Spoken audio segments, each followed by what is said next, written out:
अनंतपुरी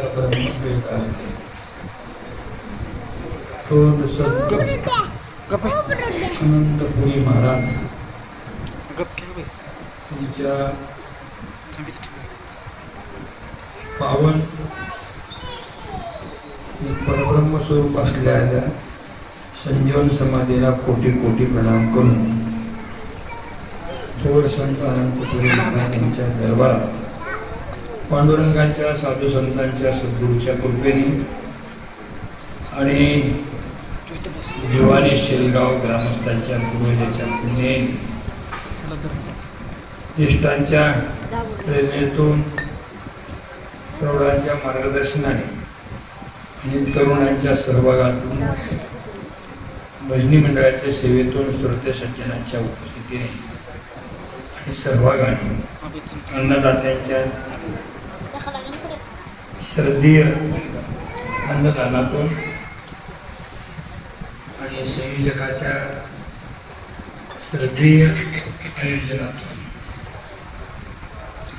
प्रतिवर्षाप्रमाणे श्रावण मासात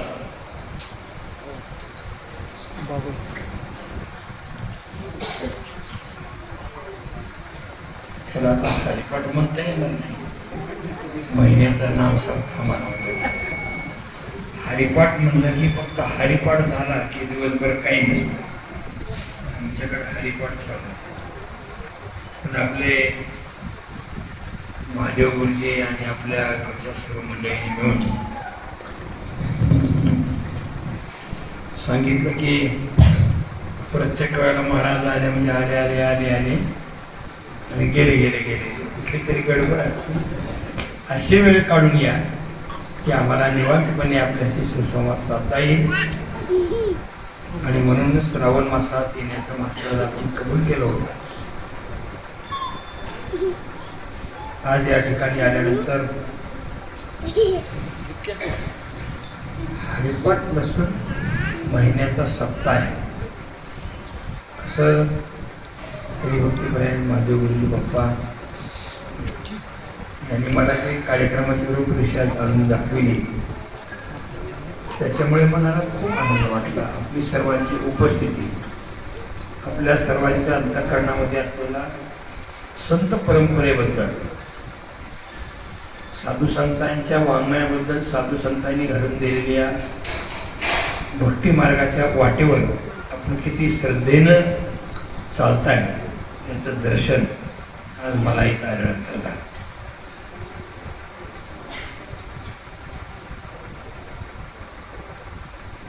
म्हणजे सकाळच्या ज्ञानेश्वरी पारायणापासून शिवलीलामृताचं पारायण, हरिपाठ, त्याच्या अगोदर होणारा अन्नदान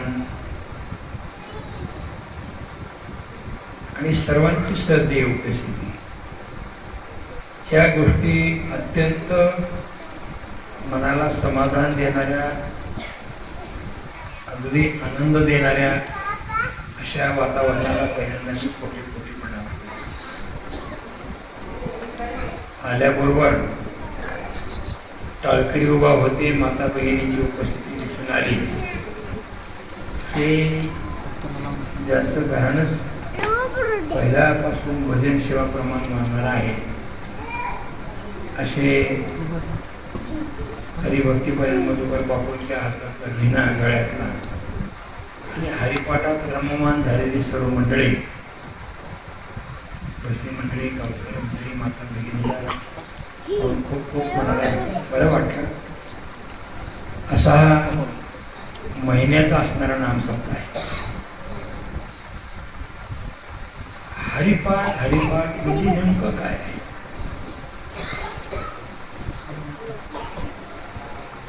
महाराष्ट्राच्या कुठल्याही जिल्ह्यात गेलं मंदिरात हरिपाठ असतो.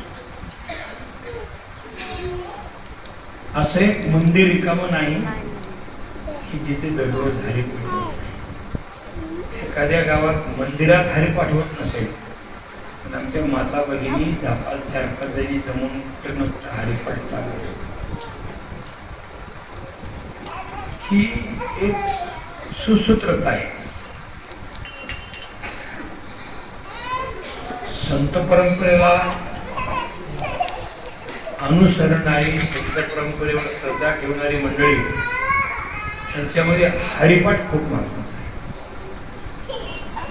असं म्हटलं जातं, वैदिक कर्म करणारे ब्राह्मण मंडळी आपल्या जीवनामध्ये संध्या महत्वाची. संध्या, कोणी एकदा संध्या करतं, कोणी त्रिकाल संध्या करतं. संध्या महत्वाची मानलेली आहे. साधू संतांनी